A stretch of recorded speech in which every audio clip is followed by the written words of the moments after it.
আসসালামু আলাইকুম। Welcome back to my channel রাখিস টাইনি ওয়ার্ল্ড। আশা করছি আপনারা সবাই ভালো আছেন। আল্লাহর রহমত ও আপনাদের দোয়ায় আলহামদুলিল্লাহ আমিও অনেক ভালো আছি।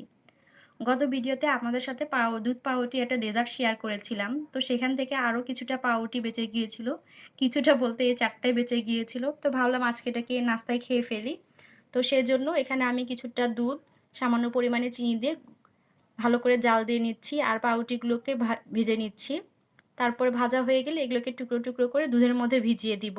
সবসময় তো ডিরেক্ট কাঁচা পাউরুটিটাই দেওয়া হয়, এভাবে ভেজে দেওয়া হয় না। তো ভাবলাম আজকে একটু ভেজে দিয়ে দেখি কেমন লাগে।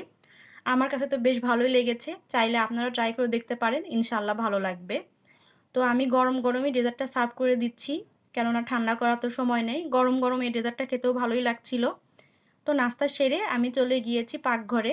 আজকে আপনাদের সাথে শেয়ার করব কিভাবে ঘষা মাজার ঝামেলা ছাড়াই কড়াই পরিষ্কার করা যায়। তো কড়াইটাকে আমি চুলায় বসিয়ে চুলার ফ্লেমটাকে একদম হাই করে দিয়েছি। তারপরে কড়াইটাকে ঘুরিয়ে ঘুরিয়ে এভাবে আমি পরিষ্কার করে নেব, যেভাবে আমি ভিডিওতে দেখিয়ে দিয়েছি। তারপর সবগুলো দাগ উঠে গেলে চুলা থেকে নামিয়ে কড়াইটাকে ঠান্ডা করে পাতিল মাজার মাজনি দিয়ে ঘষে নিব কয়েকবার, তাহলেই হয়ে গেল রেডি। এখন আমার এই পরিষ্কার কড়াইটাতেই আমি মুরগির মাংস বসিয়ে দিয়েছি আর এদিকে বসিয়ে দিয়েছি ঢেঁড়স ভাজি। তো রান্না করতে করতে গ্যাস একদমই কমে গিয়েছে, তাই মুরগির মাংসের কড়াই নিয়ে আমি চলে এসেছি ইন্ডাকশনে। এদিকে আমার রান্না প্রায় শেষের দিকে, তাই আমি ভাবলাম এই ফাঁকে আমি চালগুলোকে ধুয়ে নিই। তো আমি চালগুলোকে 3-4 বার পানি পাল্টে ভালো করে সুন্দর করে ধুয়ে নিয়েছি। তারপর পাতিলের গায়ে একটা শুকনো ন্যাকড়া দিয়ে মুছে আমি ইন্ডাকশনে বসিয়ে দিয়েছি। আর রান্নার যে পেঁয়াজগুলো বেঁচে গিয়েছিল সেগুলোকে আমি একটা ছোটো বক্সে করে নর্মাল ফ্রিজে রেখে দিয়েছি। আর শুকনো হাঁড়ি পাতিলগুলোকে আমি এখন নিজ নিজ জায়গায় রেখে দিচ্ছি। আর দুপুরে যে থালা বাটিগুলো নোংরা হয়েছে সেগুলোকে আমি এখন ভালো করে পরিষ্কার করে নিব। ভিডিওর এ পর্যায়ে এসে আমি আমার আপুদেরকে একটা রিকোয়েস্ট করতে চাই, আমার ভিডিওর কোথাও কোনো অংশ যদি আপনাদের একটুও ভালো লাগে তাহলে প্লিজ একটা লাইক দিয়ে আমার ভিডিওটা দেখা শুরু করবেন। আপনাদের একটা লাইকই পারে আমাকে আরও 10 জন আপুর কাছে পৌঁছে দিতে। আর আজকে যারা আমার চ্যানেলে নতুন এসেছেন তারা চাইলে আমার চ্যানেলটিকে সাবস্ক্রাইব করতে পারেন।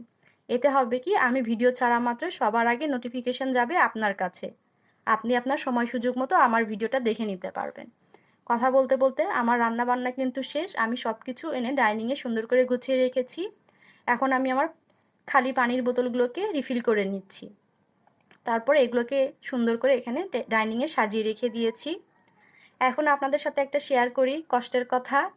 কষ্ট বলতে কি, এটা আমার ছোটোবেলার একটা জগ, অনেক স্মৃতিময়। তো এটা হঠাৎ করে কাল ভেঙে গিয়েছে আর সাথে আমার মনটাও ভেঙে গিয়েছে।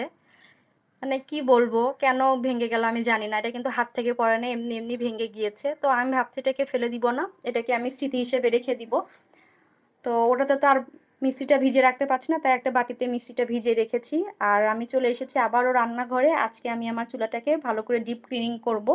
তো সেজন্য চুলার উপরে আমি কিছুটা পানি ছিটিয়ে দিয়েছি, তারপর দিয়েছি গুঁড়ো সাবান, দিয়ে পাতিল মাজার একটা পুরাতন মাজনি দিয়ে পুরো চুলাটাকে আমি ভালো করে ঘষে নিব এবং সাইডের ওয়ালগুলো আমি ভালো করে ঘষে নিব। তারপর শুকনো ন্যাকড়া দিয়ে চুলাটাকে আমি মুছে নিয়েছি এবং ভিজা ন্যাকড়া দিয়ে আরও কয়েকবার মুছে নিয়েছি। দেখেন চুলাটা একদম নতুনের মতো ঝকঝক করছে, তাই না? তো আজকে আপুদের কাছ থেকে আমি রান্নাঘর থেকে বিদায় নিচ্ছি। দেখা হবে নেক্সট ভিডিওতে। আল্লাহ হাফেজ।